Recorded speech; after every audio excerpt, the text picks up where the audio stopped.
Happy April 3rd. It is Friday. You have a day full of learning, and then you have the weekend off.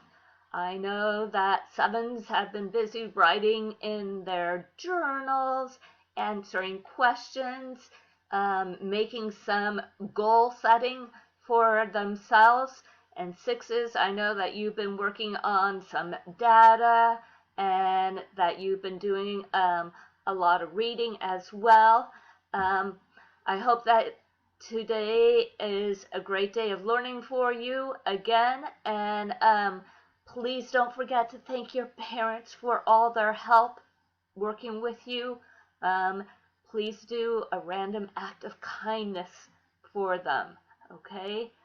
They've done terrific work with you while we are where we are away from you. They have stepped in. So think about them, enjoy your weekend, and I'll see you back on Monday. Have a great weekend, boys and girls. Bye-bye.